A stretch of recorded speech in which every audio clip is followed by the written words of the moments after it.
Oh, hello. Mark Ramsey here with HipSocket.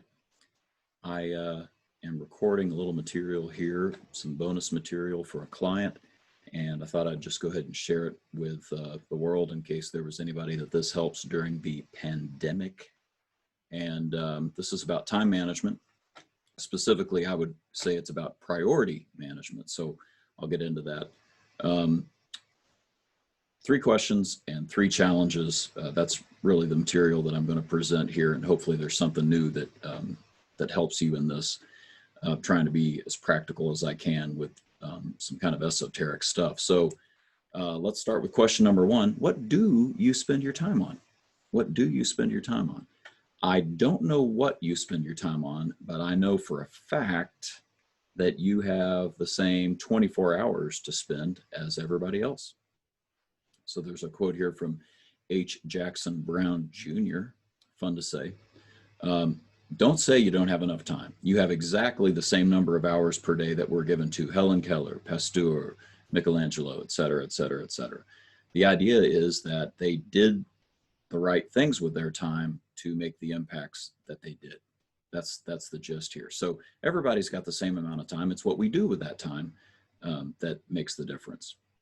So here's a metaphor, perhaps. Got this picture of a gentleman who is watching many TV screens at the same time. And if we were to ask the question, you know, well, which ones is he watching? I will say he's watching one at a time, right? Now, maybe it's kind of scattered. Maybe it's, you know, he watches a weather report here and then a commercial catches his eye and he moves over one screen to the left, and then he sees a music video up above that, and then he sees a sitcom he likes, and he's going to jump around. And maybe over the course of, 10 minutes, he watches 20 different shows or 50 different TV screens, but he's only going to watch one at a time, or have some sort of, seizure. Turns out this is what happens in our brain. The neuroscience has shown that multitasking is really dead. It's not a thing. It's not something that actually happens.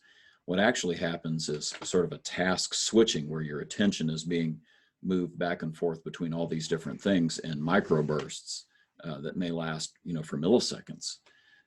So, how many times have you, been on the phone and doing something else? And what's actually happening is, I'm answering that email, but I'm also listening to this guy. But eventually I find myself going, and I'm not really listening to that guy. Why is this important? Well, maybe there are some tasks that you want to spend more than milliseconds at a time on, right? And you want to have focused attention, something that a good book about it calls deep work. So multitasking's really dead, and that brings us to challenge 1. And it's basically, where do you want to spend your time? If you're multitasking, if you have all these different tasks that you want to do, what are you actually spending your time on? You can do this like I did with a spreadsheet that tracked my day in 15-minute increments over the course of 2 weeks. It was very, very eye-opening. Some people keep a journal or a log at the end of the day. Some people, use software like GTD software, getting things done, various journal systems. But the idea is to have some sort of audit, some sort of inventory of where your time is going. You might find, like me, that, hey, I got 3 or 4 tasks accomplished during the day, but I also ended up taking a break about every hour to catch up on email because I kept getting dings. And those dings cost me about 15 minutes each hour. That's a lot of time, right? At the end of a workday, that's a lot of time. So I would challenge you to inventory that time. Even if you did something as simple as an audit of your calendar, if you keep a calendar, it would give you some indication. But it's where the interruptions are happening and for how long that they happen that this can really benefit you. So verify where you spend your time. Challenge number 1. On to question number 2. Okay, now you know what you do spend your time on. What should you spend your time on? All right. You may have heard the phrase tyranny of the urgent, and it comes from a little booklet made in I think in the 50s or 60s by this college president that you're seeing on the screen. And in the book, he says, several years ago, an experienced cotton mill manager said to me, your greatest danger is letting the urgent things crowd out the important. He didn't realize how hard his maxim hit. It often returns to haunt and rebuke me by raising the critical problem of priorities. So, two great things about this quote. First, you never really get to hear anybody say anymore. Years ago, an experienced cotton mill manager said to me. I just don't get to use that phrase very often, and I appreciate that it's in this book. But the other thing about this quote is that he points out that it's the problem of priorities, right? The urgent versus the important, and obviously the important things need to be the priorities. The irony here is that priorities used to be priority. It was a singular word right up until, I don't know, into the Industrial Revolution at least, if not the 1900s, that we made it a plural word. It comes from Latin that basically means, first, or the thing before, or the greatest. We have races where there are ties, right? I mean, in the world of sports, there are ties, but they're fairly rare. And in general, there's a first place and a second place and a third place. So if we think of priority in that way, what needs to be first, right? What needs to be first on your calendar? What needs to be first in your thoughts, in your attention? That's where we're going with this. There's a great quote from Patrick Lencioni, the famous business author, a really wise thinker in terms of business and organizations and what makes them tick. And he says, if everything is important, then nothing is, right? So I can say that I've got 5 priorities, but what I end up doing is basically quite a bit of mediocre work trying to bounce back and forth between all 5 of those. What's the one thing that would make the most impact that I need to get accomplished? There's a way to do this, and it's made famous by Eisenhower, but it's basically this chart where you separate out the urgent from the less urgent and the important from the less important. And obviously, if you've done challenge number 1, you've got an inventory of all these tasks that you've done during the day, all these things you're trying to accomplish. And hey, I bet that the urgent, important things happen, right? Those get done. We do those first. Frankly, I'm in a building. If the fire alarm kicks on while I'm recording this session, as important as you are to me, I'm probably not even going to bother turning off the recording, and I'm just going to pick up the computer and run out the door. Kind of urgent, kind of important, right? I got to deal with the fire now, and if I'm going to stay alive, I need to do that. But how about the things that are important and less urgent? They tend to get backburnered, right? And often, tragically, it's spending time with our family or investing in our people. There are all these tasks that require my time that are important and urgent, and I let relationship maintenance go by the wayside. This chart can help you reveal that. It's amazing how often when I've done this experiment and used this chart, the urgent yet less important things often take priority over the important but less urgent. So I would challenge you that's a real opportunity to identify your priorities, use that chart to help you do it.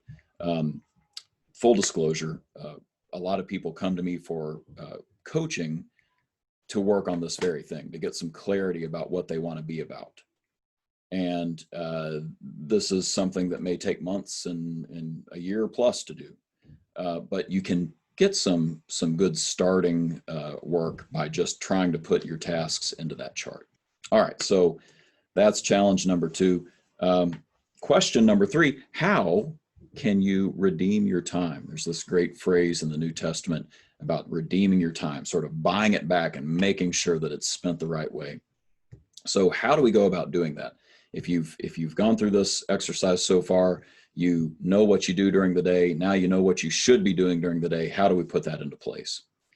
Well, I am part of a project with Ford Motor Company called the Consumer Experience Movement. It's fascinating work. has really helped a lot of people. And Ford is really good about bringing in top-notch speakers to talk to us. And we had the privilege of hearing Dr. Henry Cloud. He's an investment psychologist to Wall Street and to churches, and has a huge following and a lot of really good books. And he has this concept of boundaries. And when he was talking to us, he was talking about how leaders, and by the way, if you're listening to this, you're a leader, you're influencing somebody. It doesn't matter what your position is, even if you're with a company, you're leading somebody. He says that leaders that make an impact really get this concept of boundaries around the priority. So once you know the priority, he calls it executable attention, the things that you need to pay attention to and really execute on to make a difference. You're going to attend to it. You're going to pay attention to that thing that you're focused on, that priority. You're going to block out everything else. And you are going to have some sort of what he calls a working memory of accomplishing that thing, getting progress toward that thing. He uses the example of a car. You're driving a car, you have a destination. You're going to attend to that. That's what's important, getting to where you're trying to go. And at the same time, you're going to block out everything else. You know, you're not going to pick up the phone and answer a text message. You're not going to listen to the backseat driver. You're going to stay focused on the destination. But that's not all you're going to do, right? You're also going to have some sort of working memory about, okay, do I have enough gas? Am I in the right lane? In 3 blocks, I've got to turn left, whatever the case may be. That's a great word picture for where we're headed with how to get things accomplished is once you know your priorities, maybe you need some sort of visual cue to help you actually accomplish and keep yourself making progress on that priority. Another thing, this is possibly going to feel like a tangent, but I want to bring it up here because so many people have come to me not really wanting this, but this is what we end up working on, is saying no. Having the ability to say, that doesn't fit with the priorities that I know I'm supposed to be about, so I'm going to turn down that offer.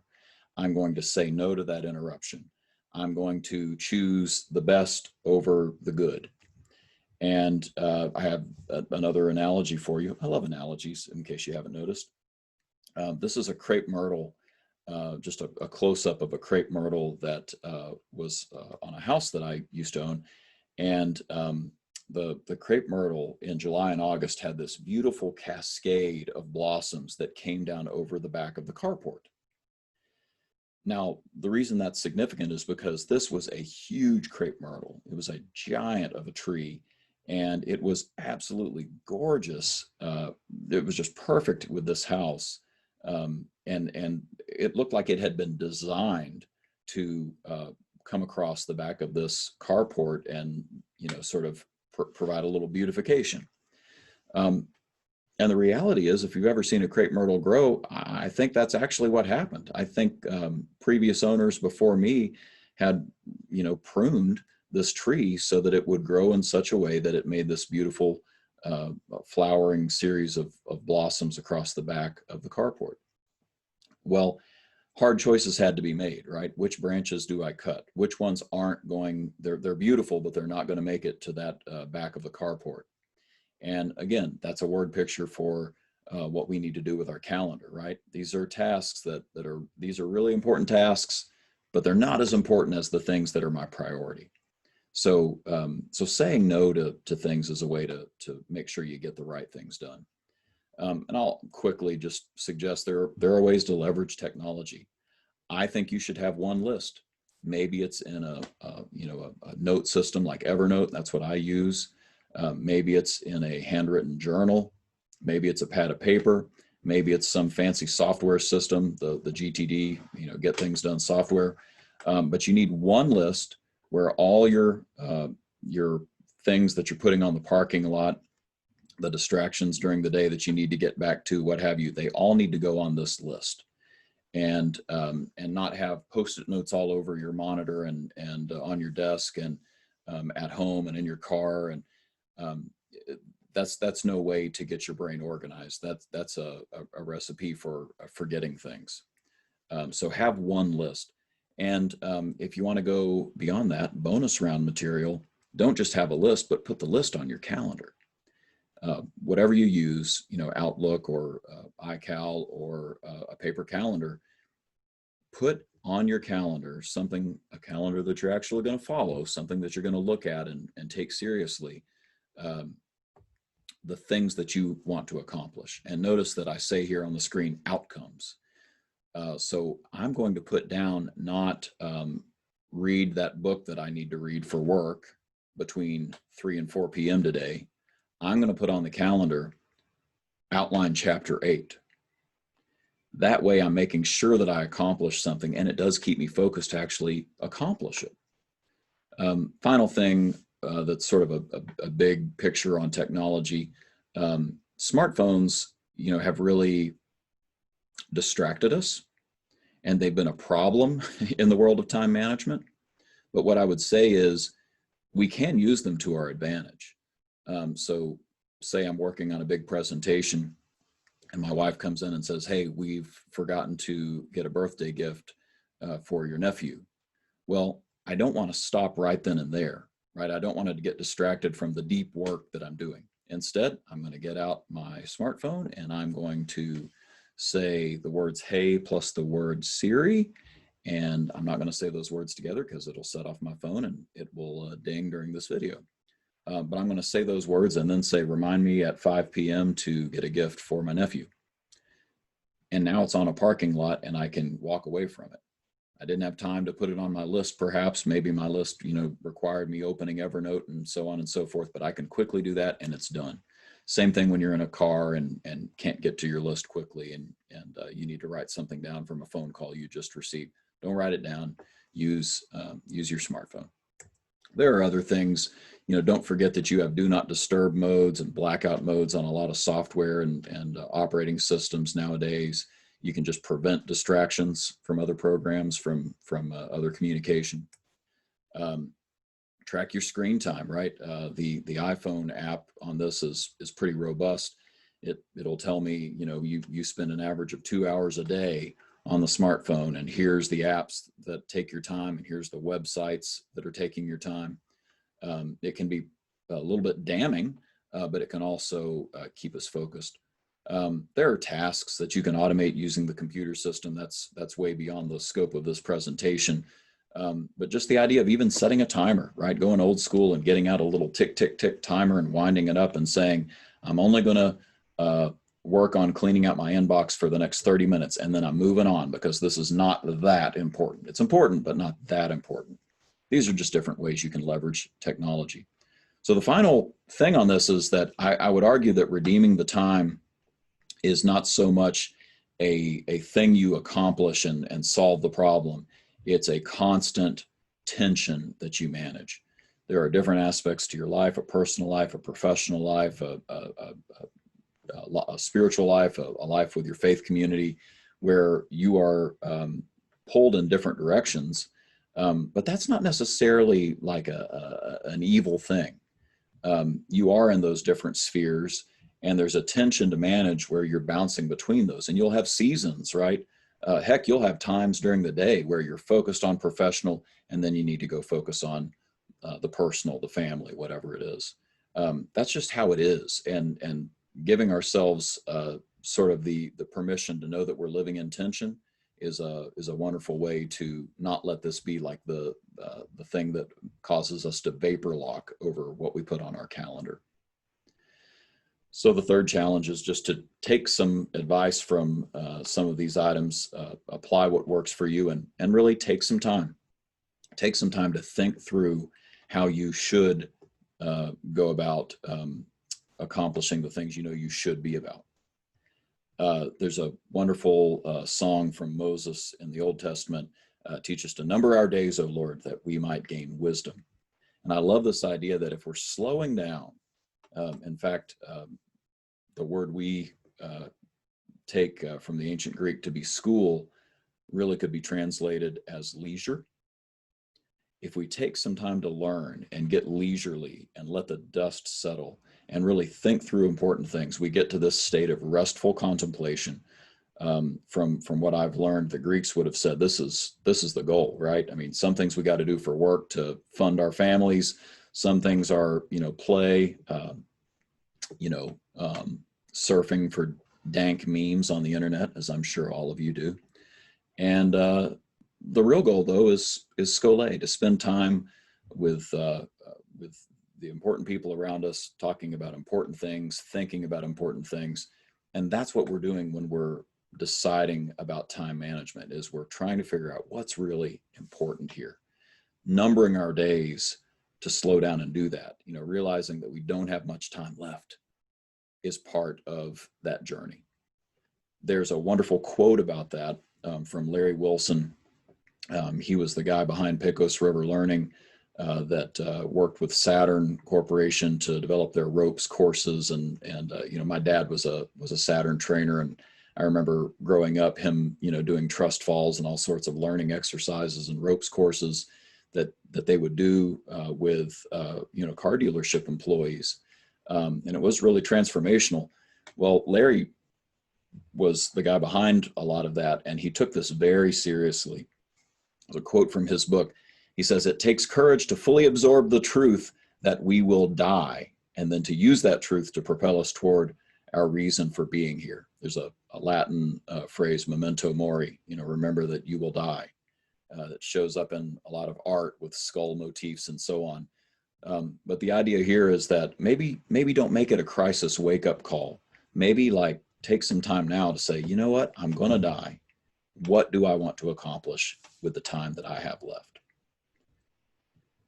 Augustine put this in perspective in his sort of autobiographical treatise called The Confessions.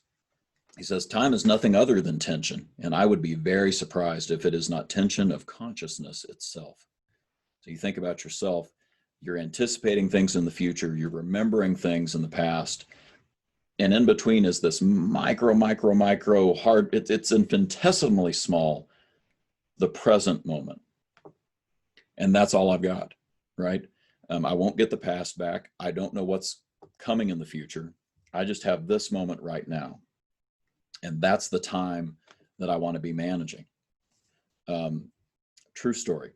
I sat down to record this video. I hear screaming from my 4 kids downstairs. Now my wife's downstairs, and I could have just let her handle it, but something told me, no, stop the recording. We'll do a take 2, go downstairs and see what's going on. Well, turns out my wife's in the bathroom, and my youngest has her first nosebleed.